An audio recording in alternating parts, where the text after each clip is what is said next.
Hi, beautiful, and welcome to the Beautiful Aesthetics Podcast. I'm your host, Stormie, laser professional, esthetician, and med spa owner right here in Frisco, Texas, bringing you all things on skincare, beauty, business, and everything in between. So let's get into it.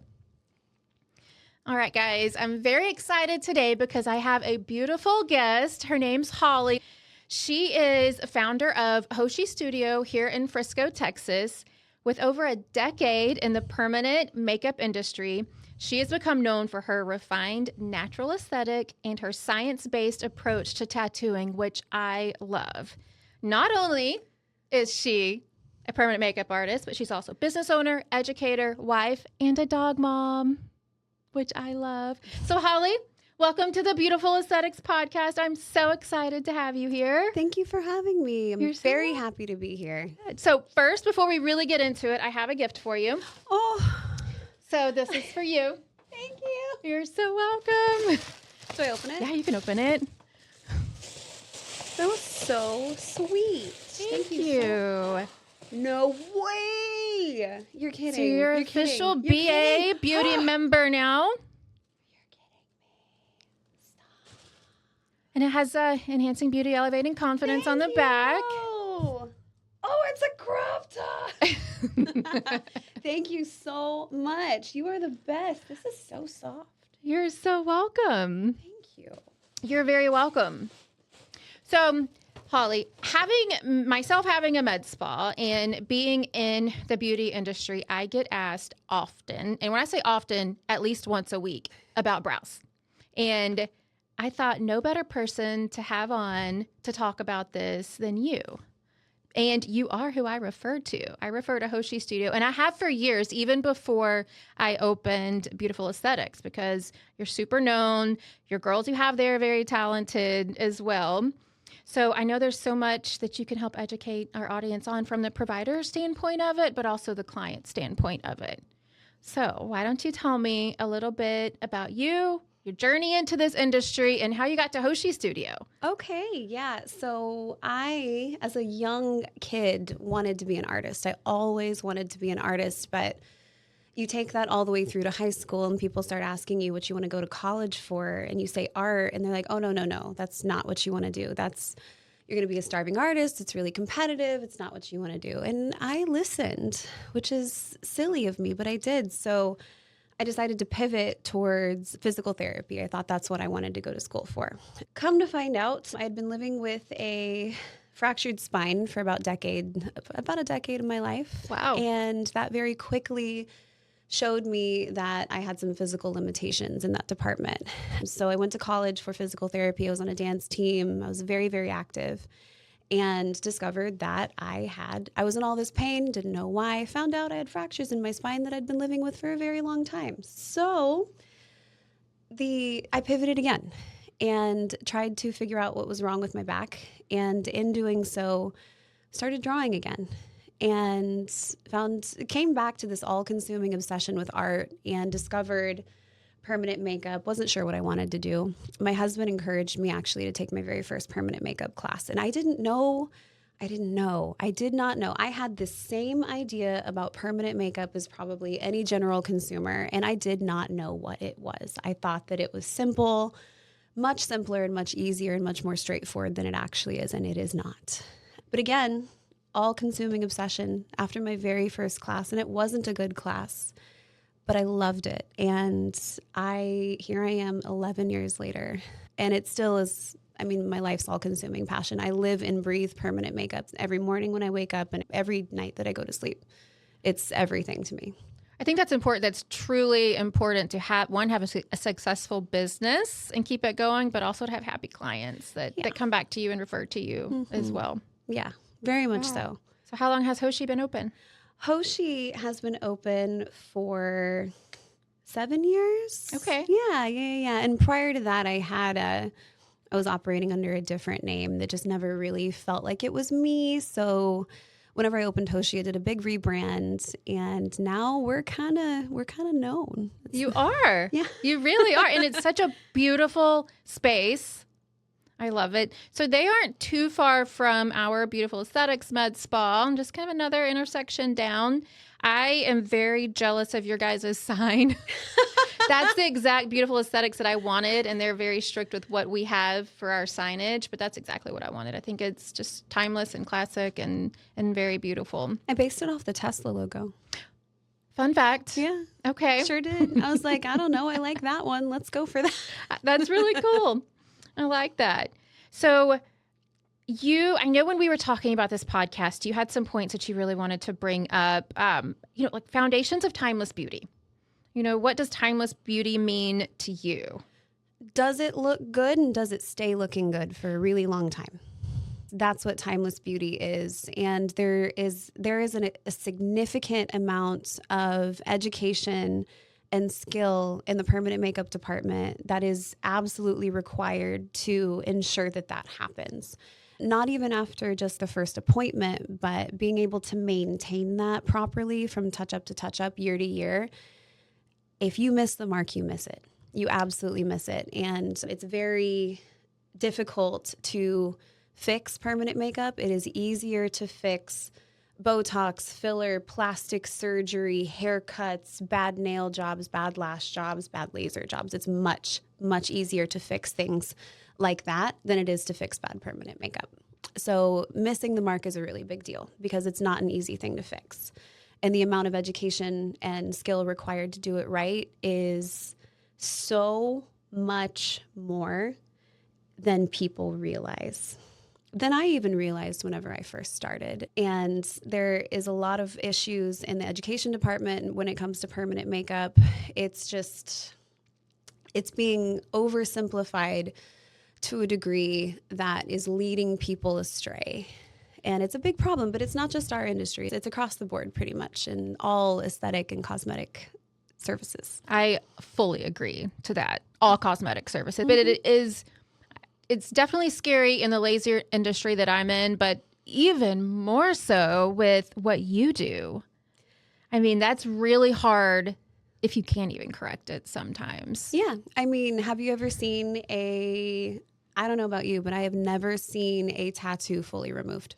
100%. Never. You're right. Mm-hmm. So in the event that something is, done incorrectly, the ability to fix it is based on our current ability to remove things. And you can't get yellow out of the skin. Mm-hmm. That becomes, I know that there's some CO2 and resurfacing things that sometimes can be better at that, but I've never seen a tattoo fully removed. So it's a really big deal to get something tattooed into your skin cosmetically. And there's a significant risk associated with that if you can't get it, if it's not done correctly. If people are missing that mark, it's a very painful, difficult thing to correct. And I don't want to scare anybody about, the services that are being provided, but if I had to put a number on it, I'd say that 99% of artists do not know what they're doing, unfortunately. And it's sad because there are extremely qualified, very, very skilled artists out there that can bring that value and convenience to people's lives and make their lives better with the services that we provide, but they're far and few between. That's a big percentage.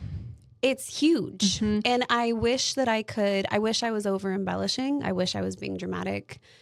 We've become a destination for corrective work and have been for, my entire career almost. I've taken on cases that no one would really touch because I feel very called towards helping people that need help. And I've run the numbers. I've done the case studies. It's just pattern recognition at a certain point. I cannot work over 99% of the work that was done elsewhere. It's very, very rare that work comes to me in a workable state without having to do something first to fix it up before I can actually work over it again. Right. And it takes the client doing their due diligence to really do research. And in today's world with social media, it's very hard for someone not to want to follow trends that they see online or goes for the cheaper route. Yeah. I always say if you go cheap, you buy twice. And it's in the beauty industry, in our industry, in your industry, do it right the first time, really seek out who you're going to. But yeah, 99% is a very high percentage. So everyone listening, you have, when it comes to your skin, your body, your brows, your lips, when you're doing the permanent makeup, that's something you don't want to skimp out on, and you really need to do your research and do your due diligence on your artist who you choose. Do a couple consultations. Really have a good feeling. What do you have to say about that when someone's looking? It's harder than ever now to navigate the process of trying to find someone that you're comfortable with, whose style and price point and services that they provide are really compatible with what you want. It's very difficult to navigate. We're having a major issue in our industry, and I know it exists in other industries as well, where people are stealing their photos, stealing videos, and faking reviews. And some people are really, really good marketers, and they're not good service providers. They're better at marketing than they are at the services that they provide. And unfortunately, that will take them further than actually providing good services, which is a very sad thing to see. So it's harder than ever on the consumer to navigate the process of finding somebody.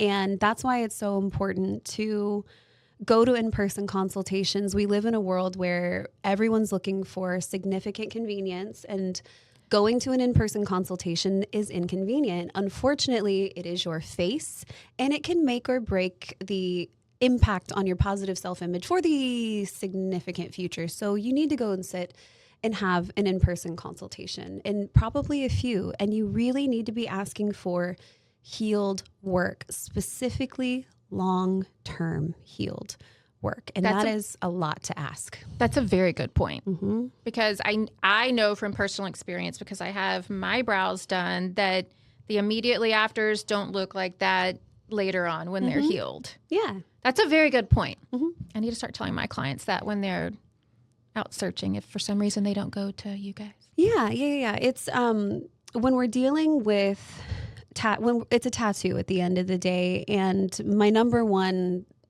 piece of advice for anybody considering permanent makeup is to understand that it's a cosmetic service, yes, but at the end of the day, it is a tattoo. So you're dealing with something that is pigment being implanted into the skin. We're creating an indelible mark into the tissue that is permanent, not semi-permanent. We're talking permanent. And there's different things that happen with pigment in the skin over time that change the way that it looks. And if it's not done correctly, the change can be negative down the road. And that there's a lot to do with pigment science and color theory and techniques and the way that different techniques age over time that really need to be taken into consideration. There's a lot to take into consideration, but that's what people need to be asking is, what does your work look like at year 2? And there's so many artists in the industry. This is a very hard industry. So you're going to be hard pressed to find an artist that has been in the industry for 3 years or longer, because people jump in, realize that it's very difficult, and then jump out. So you're not really dealing with artists that have built up that experience or their portfolios to a point where they can even show you. Have enough to show you. Yes. Mm-hmm. Long-term healed results is really what's going to showcase how talented an artist is. That's what people need to be looking for. Speaking of long-term healed results, how do you keep it long-lasting? How does this last? What is the typical lasting time before do you need touch-ups? How does that work for the unknown? I don't know. So there is no magic line at your neck that makes this different from this. The only difference is on the face. We have a significantly higher rate of cellular turnover. We have a significant amount of extra sun exposure. We have more oil production. And then we have all of our fancy skin products that we put on our face, right? So we can't while there's no difference technically between a body tattoo and a tattoo on the face, we do mess with it a whole lot more. So the aging process and the things that would cause a tattoo to deteriorate happen much faster on the face because of those things. So you're going to get discoloration, you're going to get density separation a little bit faster, just a little bit faster. But pigment in the skin never stays in exactly where you put it. It migrates always a little bit outside of its original placement. And then we also have density separation. Have you ever had a bottle of foundation that you just didn't use on your counter for a year and you look at it and it all separates in the bottle? The same thing happens in the skin. Interesting. Mm-hmm. And that done correctly will look really good in the long term. Done incorrectly will fall apart. So what makes this last a really long time is literally the body's ability to take pigment and hold on to it in your skin cells. The way that it stays looking good in the long term is if the artist was educated enough with pigment science and color theory to choose the pigment correctly and then skilled enough to get it into the right layer in the skin. It's a lot, but all of those things have to be done well in order for it to look good in the long term. It's going to last, and it's going to last a very long time. A lot of people are encouraged to get touch-ups sooner than is necessary because the density separation happened, the pigment migration happened, and they think it's faded because it just looks bad now. The color didn't go anywhere. It's still there. What makes something look good in the long term and stay looking good in the long term is the pigment science and the color theory and the skill behind the artist putting it into the skin. Because without it, it just looks bad, but the pigment didn't go anywhere. My eyebrows on my face have looked exactly the same for 5 years since I've had them done. The color has changed a little bit, but it was done really well, so they still look really good. Same thing with my lips, but that's not always the case. But your body's ability to take in pigment into its cells and hold on to it is very good. Color's not going to go anywhere at all. But people think it fades because it just stops looking good. And that has nothing to do with how permanent it is. It has everything to do with the color theory, the pigment science, and the skill behind the way it was put into the skin. Did it hold up or did it fall apart? Okay, that makes sense. That makes complete sense to me. So that's education is important. Yeah. Going into this. Also, Holly, you also educate. I do. And you are a mentor. I am. To some. I love that about you. Yeah, I found there's a need. There's a very deep need for good education. I do not believe that I am the best in the world, but I do care a lot, and I try to offer education in a completely different way, in the way that I think it should be offered to meet that need. I'm trying to be the solution to the problems that I see. That's good. That's important. And I also have seen, because I follow you on social media, and you have people that you will let come in and intern and just follow you and shadow you and see what you do. I think that's so important to be able to get that inside look behind the scenes for someone. And then they can really be like, oh, this is more than just doing what you do on the brows. It's everything that I would have wanted as a beginner. I try to offer education that is everything that I needed whenever I was new and learning. Permanent makeup it's tattooing, and it needs to be considered as such. And I'm seeing a huge separation from what it is and what people think it is. And it's causing a lot of the problems that I see. So your typical education in our industry is going to be a 1 to maybe 3 day certification, group training, large group format, and maybe you get a little support chat afterwards. But you really are left to your own devices after the fact, and you cannot learn anything in 3 days. No. You can't. It is not, no one is meant to learn that way. And the term apprenticeship actually came from the medieval times, believe it or not, where a 6 or 7 year old child would get contracted with a tradesman of some kind, either a knight or a blacksmith or a scribe, somebody that was a master at something. And then they would follow them for 7 to 10 years. And by the end of that, you've got a 14 or 15-year-old child with 10,000 hours of extreme skill development, and you've got a 15-year-old master by the end of that process. That's how you're supposed to learn. This 3-day nonsense online class, silly certification stuff is not helping anyone do anything. If anything, I feel like it's ruining the quality of education because it's become the standard, and it never should have been the standard. So I offer long format apprenticeships. I take my students through the first week. We cover all of the base knowledge that they need, but they're not going to absorb it, and they're definitely not going to be able to apply it.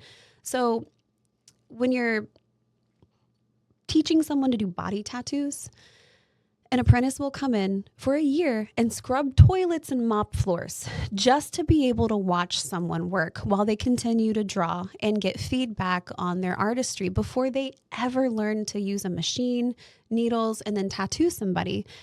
And that is really, really important because if you can't draw, you can't tattoo it.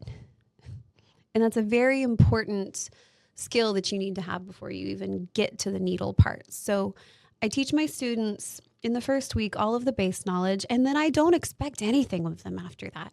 Not at first. They have to study, they have to practice on practice skin, they have to draw, and then they have to come in and see me work because it is highly complicated. And we're working on the human face. How often do you get perfect, beautiful, nice skin to work on? Not often. Not often. It's a very small percentage of what we actually end up working on. I mean, I'm dealing with hyper and hypopigmentation. I'm dealing with permanent damage. I'm dealing with scar tissue. I'm dealing with melasma. I'm dealing with extreme amounts of sun damage, people that have gone through windshields, dog bites to the face, people that have broken, glass windows with their faces. People love to hit their faces on things. And, the average client's probably going to be in between the ages of 40 and 50. They've got some damage and they've got scars and they've got hair loss, and it's not simple. It's highly, highly complicated. It is X Games mode every single time. So not only do you have to know how to tattoo, but you got to be able to tattoo scars. You have to be able to camouflage hyper and hypopigmentation. Your color theory better be right, or you're going to get it wrong. You better have your needle theory together, or you're not going to be able to work on the scars in the way that you need to work on them. And you better understand what the heck it is that you're doing, because you are making a permanent impact on someone's positive self-image, and it better be positive. Absolutely. Yeah, there's a lot to consider. So long format apprenticeships are where my students can come in and get a very real world look at a multitude of different cases, how they're handled. And during that time, they have the ability to develop their artistry and their understanding of color theory, their understanding of needle theory, their understanding of pigment science, so that they can really learn how to apply the entire ecosystem in the right way to their clients so that they can properly service pretty much any case that walks in the door. But it's not easy, and it takes time. Everything takes time. Yeah. You don't learn without it. No. And it's not easy. It's not a three-day class, and now you're going to make 6 figures in 6 months and find financial freedom through the art of permanent makeup. No. Yeah, there's so many that works. Like you just mentioned, and I didn't even think about it on your guys' side of things, is the canvas that you're working on. It can vary so much. Mm-hmm. Never thought about that with your guys' side of it. I know that affects how you're going to, I say treat, but how you're going to tattoo that person. Yeah, how you're going to treat. Absolutely. Yeah. It's not straightforward. Every single client is a unique case, a very unique case, and culminate that with potential previous work, scars, and it's very, very hard. And you have to have a lot of education and a lot of skill and a lot of knowledge to even be able to do a kind of okay job on whatever walks in your door. I have taught body tattoo artists that quit because what we do is too hard. So your average, artist getting into the industry with 2 or 3 years of experience, which probably isn't full-time anyway, after their 3-day class and maybe a couple of online classes, I mean, they are not capable of doing the right thing. They're just not. A 3-day class is not going to teach you anything. A couple of online classes is not going to teach you anything. And 2 years of part-time experience, you do not know what you're doing. And artists don't even know that they don't know what they're doing, because that is the educational standard that the industry has set. And they are trying their best and they think they have all of the tools that they need. And then they get out there and they're like, yeah, I did A and I was supposed to get B and I got L. And I don't know why. And I don't know what to change to fix it. So. Well, what I love about you is that, one, education is so important to you. Even, over a decade in the industry, I still see you educating yourself more. Oh yeah. I feel like you're the same way. We're just never ending students. We're forever students in this industry. You have to be. Mm-hmm. You have to be.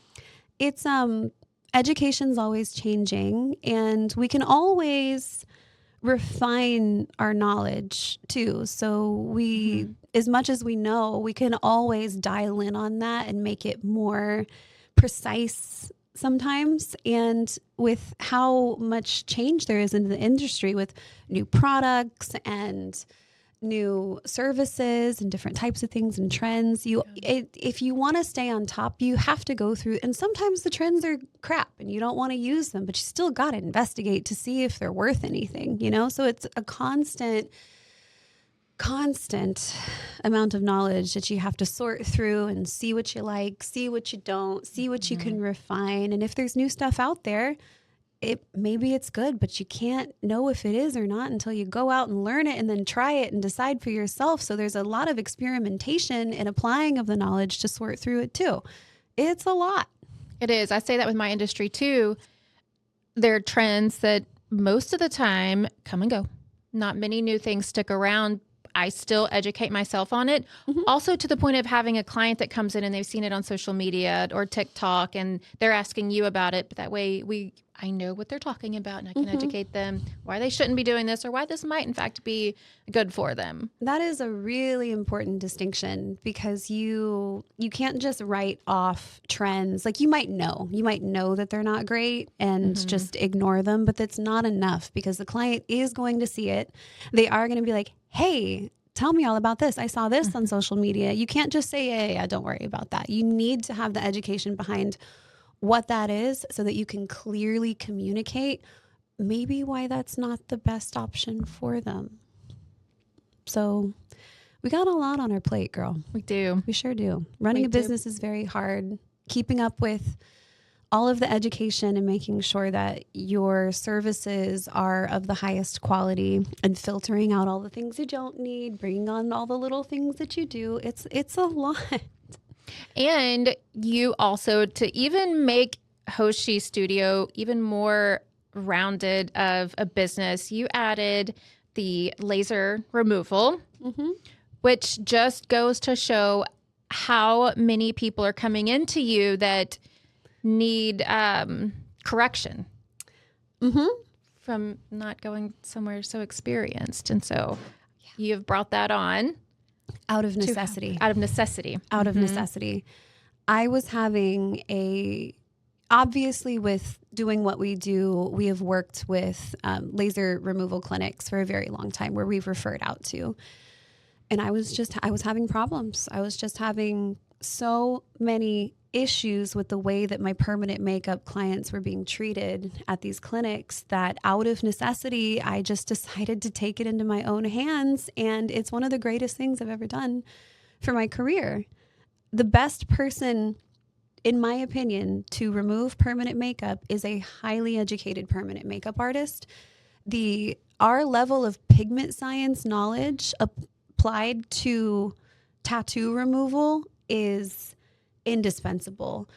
You do not see that. And I don't know why I assumed that body removal clinics would have the same kind of education knowledge that we did. They don't. They really don't. So I was having a lot of issues. So yeah, I'm really, really, really happy with the results that we're getting because they're 10 times better and they're 10 times faster than anything we've ever gotten out of these other clinics. I believe that. Coming from my side of the industry, I love tattoo removal, but it's body tattoos that I've done in the past, and it is so different. And the reason I didn't offer it at previous places for permanent makeup is because that's a different wheelhouse than your body tattooing, for sure. So I do think it's, to your point, they weren't getting what they needed when they were going to other places. That makes sense. It's whenever you're doing body tattoo removal, you look at the tattoo, you see a color, and you're like, yeah, that's the color. Here's my wavelength. Use that. With permanent makeup, you're always working with a blend of colors. You might see gray, you might see pink. That's not the only color that's there. It never is.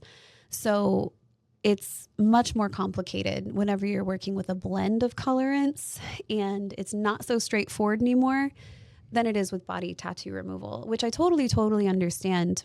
And I was having issues with referring these clients to these clinics, and they would immediately use the wrong wavelength over and over again. So the removal process is very, very slow.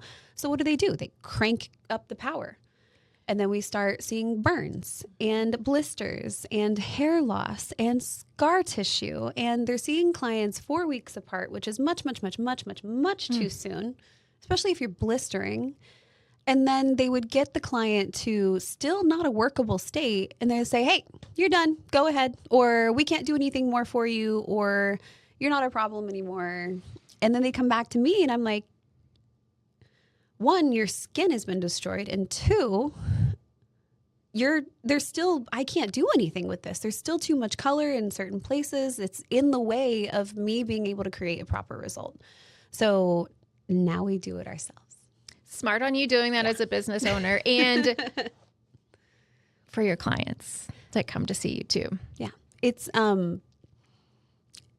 offering laser removal has been one of the best things we've ever done, not only because we're able to help clients that have had work done elsewhere and properly rehab things to a workable state with way more knowledge about it than anywhere else would have, but also laser tattoo removal has to be part of every single permanent makeup client's journey at some point for proper maintenance. You cannot just go back year after year, touch up after touch up. This stuff is permanent. Like it might break down a teeny tiny bit every year, but not in a way that you can count on as far as fading goes. So year after year, you're double, triple, quadrupling the amount of color in the skin in most cases. We don't do that, but most artists do. And the skin is it has a finite amount of room for color. Do you think that, and this is where I know like your integrity and honesty really comes into play, that some artists do that just for the money because they know that they probably don't need that yearly touch up, but they're having them come in? Yes, I think that's true. So I do think that's true, but that probably makes up a smaller percentage of the reason why people are getting services done too often. I do believe that the main reason is because artists do not understand what they're doing. They don't understand. And there's this big disconnect between what people think in their heads and what they see with their eyes. And artists are just not trusting what they're seeing with their eyes. They're taught that a client should come back every year for a touch-up because it fades.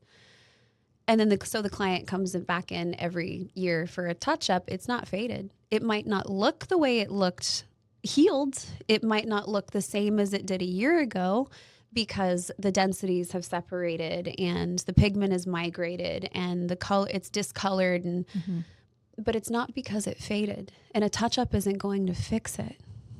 But that's where artists are lacking in their knowledge base, is they believe that the work has changed in the way that it looks because it's faded, therefore a touch-up is what's required to fix it, when in reality, if it fell apart after a year, it just wasn't done right in the first place. Gotcha. That makes sense. You mentioned a little bit ago about social media and having to be cautious of other artists and professionals. I guess it is stealing work. And I know that this has happened to you as an artist. I know as frustrating as that can be. How do you approach that and handle that when that happens?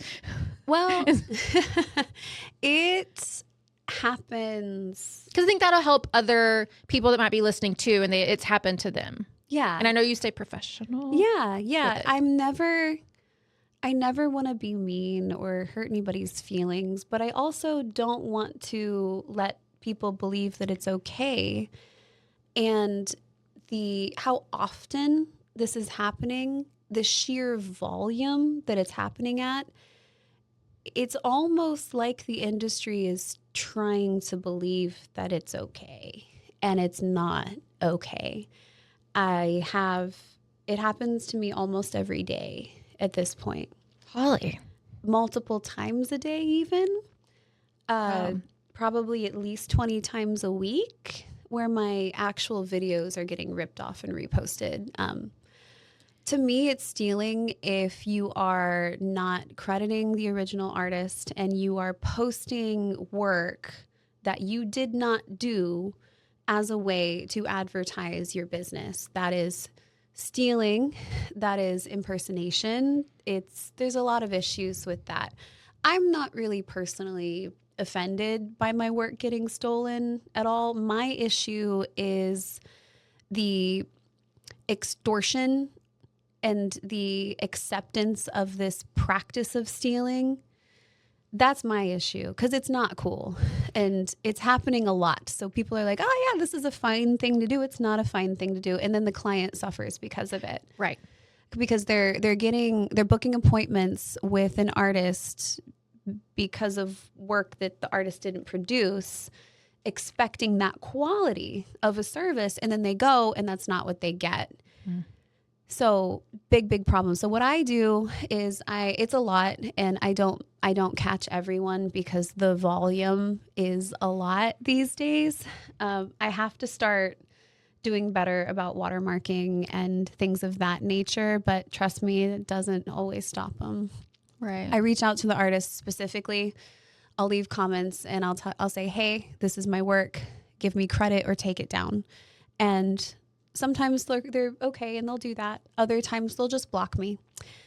And then but I always take the screenshot. I make sure I know who they are, and then I will post them on my Instagram, and I will absolutely blast them at that point, because there's no escape. Right. You can't block all of my followers. You can't.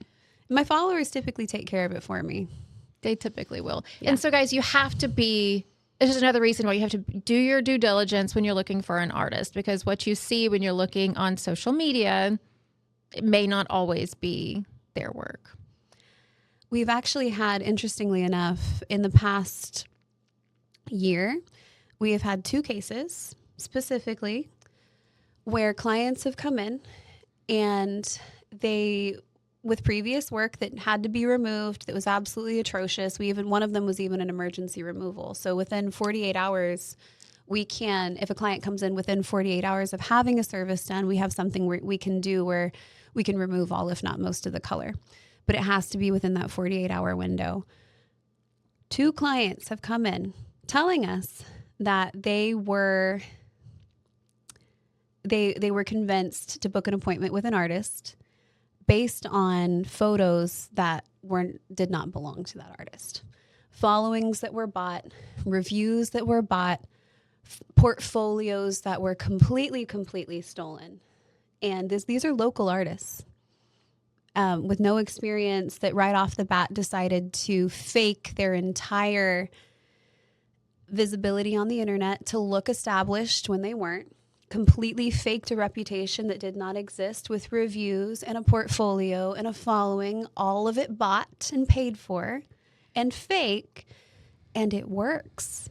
It works because the following, the reviews, and the portfolio are what clients are going to look at to decide whether or not they want to come and see you, right? So we've got artists out there that are faking the entire thing, and it is working. And so just recently, and about 7 months ago, we had clients come in and explain all of this to us, and we realized that all of it was fake, bought and paid for, and it's a tactic that works. It's so sad. It's very sad. So it's another aspect of why it's so difficult for the client now to navigate through the auditing process of trying to find a provider. It's very difficult. I couldn't even imagine trying to do that. I know. It's what happened to our ethics? What happened to our... Ethics is huge. Morals is huge. Compliance. And then it makes you think, if they're doing this, how true are they to the compliance part of our industry and all the legal things? Yeah. And it's not something to mess around with. I mean, we're working with blood and bodily fluids. It's a pretty big deal to do things right.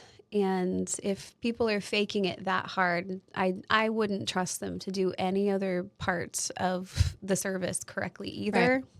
So there's that too. Well, the world is thankful to have you and your ladies over at Hoshi Studio. We're doing our best. We really are. Yeah. We are trying our best to do our best and to help people and to educate. So I have a question for you that I get asked often, and I hope that I'm describing it right to clients when they come in and ask me, is the difference between microblading and microshading with the brows. We have line work and we have shading. That is literally the only difference. You can see these softer areas of shading. That's exactly what a microshading technique is going to be. And then we have line work. Line work is going to be the individual hair stroke effect. The shading is going to be almost a 3D shadow put behind the hair to make your actual hair look fuller. Yeah. So that's really the difference. So for microblading, that's where basically they're doing, I say slits. I know that sounds really aggressive, but I don't know if there's a better term for that. There isn't. Okay. Slits in to look like actual hair strokes, which to my understanding, and please correct me, can be more harsh on the skin. Especially, I know, because when I had mine done by Terry over with you, she told me that with my skin type, very sensitive, reactive, rosacea, I think it looks more natural too. But why would someone go for one or the other? Is there a standard of better? Or I would put shading on every single client, no matter what their skin type was and their hair growth situation. They could have absolutely not one hair on their eyebrows, and I would put shading on them for no reason other than the sustainability and longevity of shading versus any sort of hair stroke look. So we have hair stroke looks which can be applied with the microblading tool, which is going to carve those channels into the skin, which is extremely aggressive of a procedure. You cannot just cut into the skin over and over and expect there to be no consequences of that. Now you can do microblading as a service has been on its way out of the permanent cosmetic industry for a very long time. It's a extremely aggressive service. It always leaves scar tissue. It's highly traumatic. It's very, very painful. It is easier for a beginner to apply because of the tool. It's easier to control than a machine. It's simpler to control than a machine. You can also do hair strokes with a machine, just like the line work in my tattoo. So that is typically called nano. Nano brows is the technical term I think that everyone's using now for it. It still has sustainability and longevity issues. I love to educate people on the difference between shading aged long-term and hair strokes or line work aged long-term, because there is a significant difference. So for no reason other than the convenience of the longevity and how well a shading look will hold up in the long term and how natural it looks in comparison to the hair stroke looks, I will always gravitate that direction. Not because I hate hair strokes. I love them. I just do not like what they do long term. They fall apart every single time. And the only thing to do about that is removal. And it happens fast, like 1 to 2 years fast. That's just not what most clients are wanting to sign up for whenever they get permanent makeup done. So it's just a little too inconvenient whenever I explain the difference. I keep up with the hair stroke techniques. I'll do nano on anybody if they have to have it after having that conversation with them. As long as they know what they're setting themselves up for in the long term and they're okay with that, then great, we'll do it. And then I can do the removal myself. So it's very convenient and it's not a problem.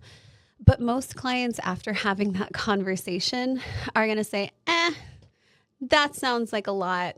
I don't really want that. And then I show them pictures, shading healed versus hair stroke healed. And they're like, I really like the shading anyway. So that's typically what we do. Okay, good to know from my standpoint too, and for the clients listening. And I love that you as an artist are educating the client beforehand, and you're not just, it's not always going to be what they think they want when they come in. Yeah. And that's where your knowledge comes into play. And I know they appreciate that because we want things for the long term. We do.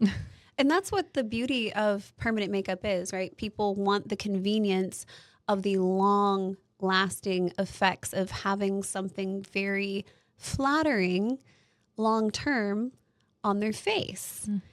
And it's the convenience factor along with that.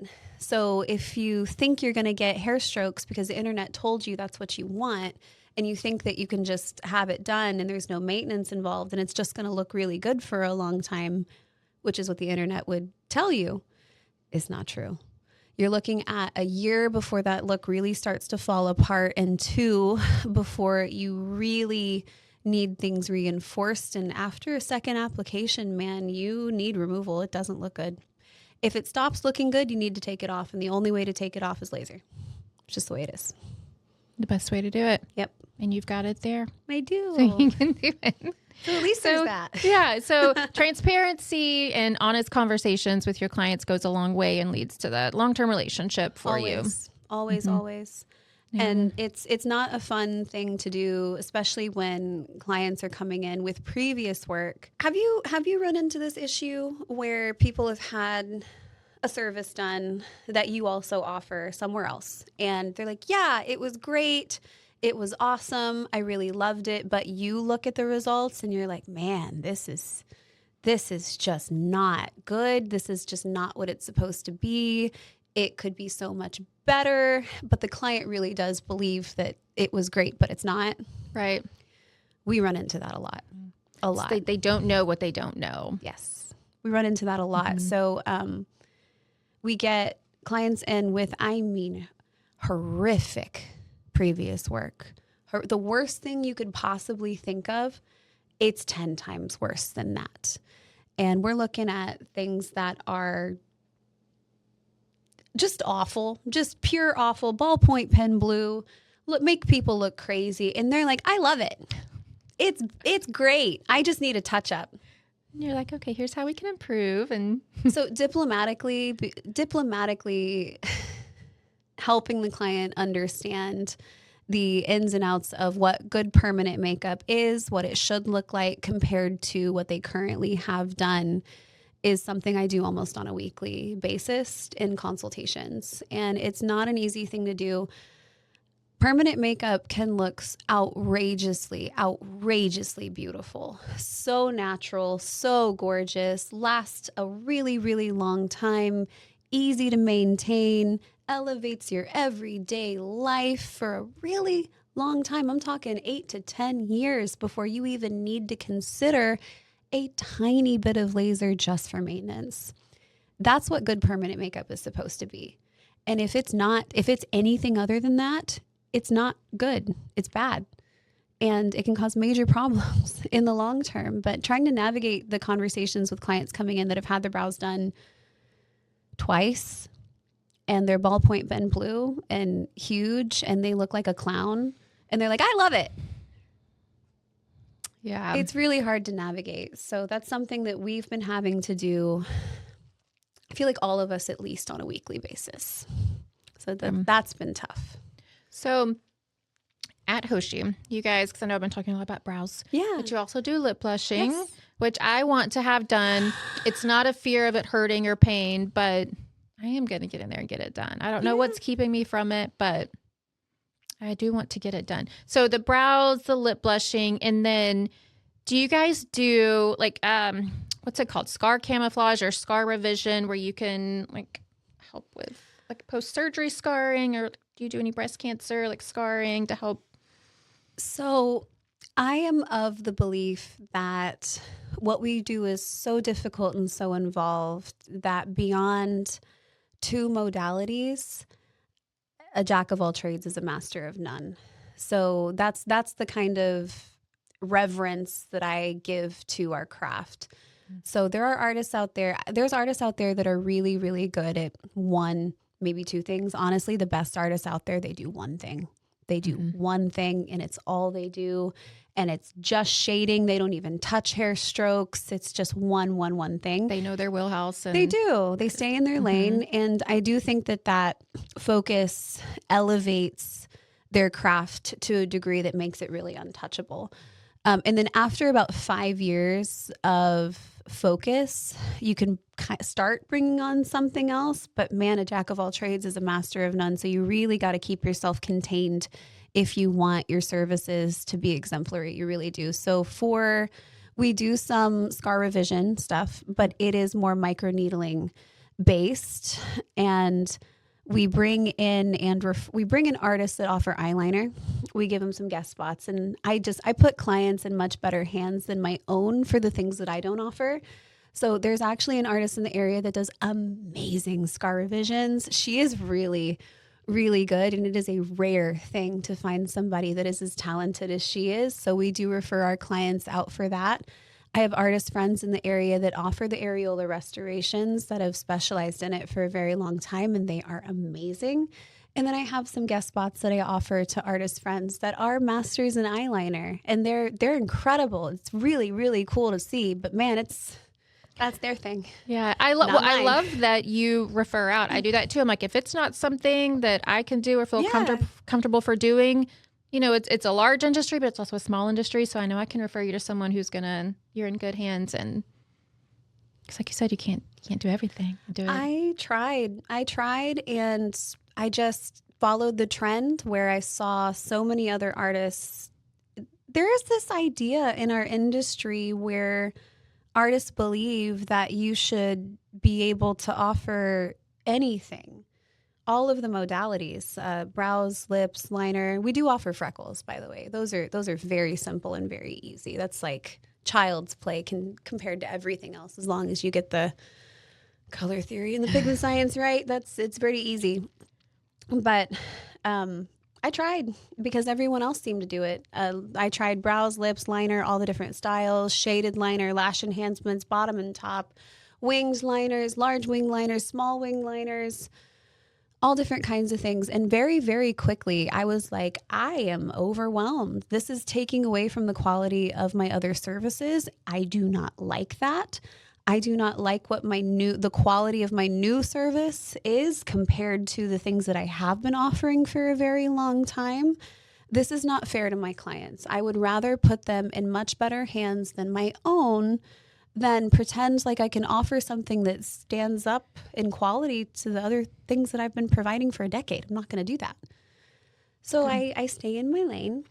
I am highly specialized in the two baby little thing. I do brows and I do lips, and I can do reconstructed cleft palates. I can do the craziest neutralization that you've ever seen. I can work on people with crazy scars through their eyebrows, people with lupus, people coming off of chemo. I mean, you name it, I can handle it. But the only reason I can is because I focus on just the two.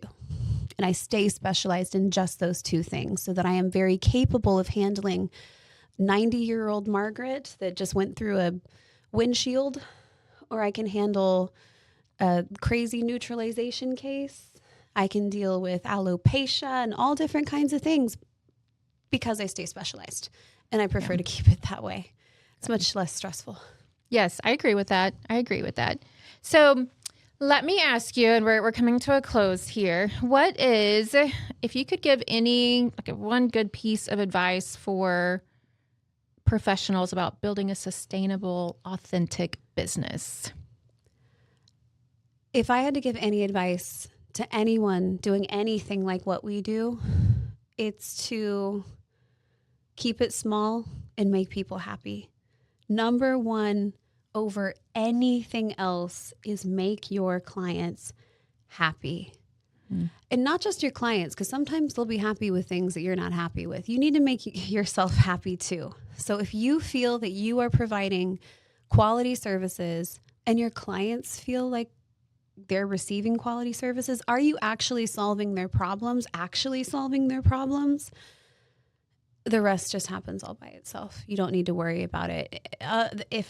Any other advice on top of that, get on social media, get onto it, and stop complaining, stop waiting.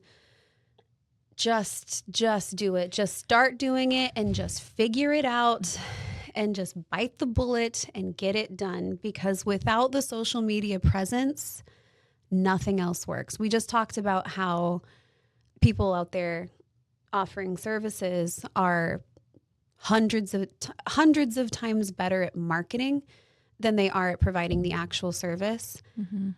And they will be so much more successful than the opposite. You can be an amazing service provider and have no social media presence, and the person that's better at marketing will outperform you in every single way. It's such a huge part of today's world. Unfortunately, I hate it here. It's awful, but it's so much harder on the small business owner than ever, because you have to wear so many hats really, really well. And it's a lot of pressure for the people that hold on to their ethics, because they want to provide great services, but they also need to be able to market that on social media and ensure that they have a presence that makes them look as established as they are. So both of those things go hand in hand. And most of the time, people offering good services are really just focused on offering good services and not the marketing part. Yeah.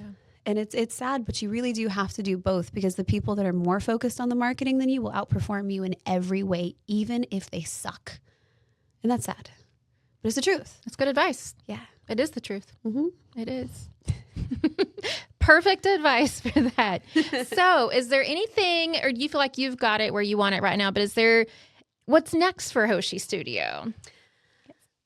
We have done so much growing in the last, 2 years, then I am really looking forward to taking our growth and refining it. Like I mentioned earlier, is really honing in on the things that we have added, like our laser services, like our remove and redos, our education. I've got online classes out to solve the problems that I see in the industry. And really, my goal for the next couple of years, to be honest, is to just take over the industry with the quality of the services that we provide. We want to be the best. We want to show the world that we can be the best. And we have such good ethics and education in place with the services that we provide. I think that we can elevate it. I think that we can take everything we do and elevate it to a degree that really is what we deserve to show the world. I know that we're capable. So, and it's not just me, it's all of the artists are in on this together, where we're trying to refine our services in our content and our remove and redos and everything to a level that's just bigger than what we're doing. And it's hard, but I'm excited for that, because we've done a lot of growing. I really want to focus in on the stuff that we're currently doing and just make it better. Good. Well, I'm excited for you. You guys have done a lot. I know. Recently, so that's good. I love it. So tell us, where can our listeners connect with you online and find you? Anywhere on social media is great. We're very active on Instagram, Facebook, and TikTok. If you'd like to follow us there, we do a pretty good job with our content and just keeping everybody involved in kind of our day-to-day lives and all the things that we're doing. Our portfolios are on our websites and all of our Instagrams and all over social media. Artists that are looking to improve their base knowledge, I do have online classes that are long format that they can do there. I also offer trainings, private, long format, apprenticeship style trainings. But yeah, if you search Hoshi Studio, we'll pop up. We're everywhere. Good. And I will be sure to have all of that linked too on the video. So yes, if you are looking to get work done, if you are wanting to get educated and learn from the best, in my opinion, to make sure that not only you know what you're doing, but the compliance is there, how to be educational and transparent with the client too, makes a big difference. It does. It's very important. When you're learning and educating and just verbiage in general, how to talk to a client. Yeah, it's not enough to just know things in your head. You have to be able to communicate that in a way that clients can understand. And that's very, very difficult and takes practice. You just kind of have to talk it out and learn how to do it. But there's no better way to earn someone's trust than through transparency. And when you talk to someone, it becomes very obvious very quickly whether or not they know what they're talking about. And that's another reason why in-person consultations are so important. But yeah, it's the best way to earn someone's trust is by being very transparent and being very honest. And that is what my clients have come to expect from me. And there's a reason my clients have stayed with me 10 years. A lot of them have stayed with me for the long term when they could go anywhere else, And that's what you want when you have that first consultation. You're creating that relationship right there. Yeah. In that moment. Well, thank you so much. Is there anything else you want to share? I want to say thank you for having me. I think you are so wonderful and so talented and just so knowledgeable, and I've always loved your ethics behind everything. It always makes me so happy to see people that share kind of my flavor of passion and I feel like integrity behind what we do. So I'm so grateful to be here. Thank you so much for having me. It was a joy. I was so happy to get your message. I was like, of course, I'll be there Monday, 3:00. Cool. I'll be there. Well, thank you so much. And that's a big reason why I started the podcast, is because I want to have industry professionals like you that have the same mindset and passion, and to be able to just have other people listen and learn and know that you can do it too. But also for the client to know some behind the scenes and what to look for and not to look for. I think it's so important. Education and becoming your own expert on the subject that you're interested in is the only way to truly navigate through the crazy world that we live in, not only as a service provider, but as a consumer looking to get services done as well. Yeah. You can't just trust anything at face value. You really got to go through the rabbit hole and spend some time looking and investigating and making consultations and meeting with people. And that's the only way to truly get what you're looking for, either from the trying to find trainings to take perspective, the client's perspective, our perspective.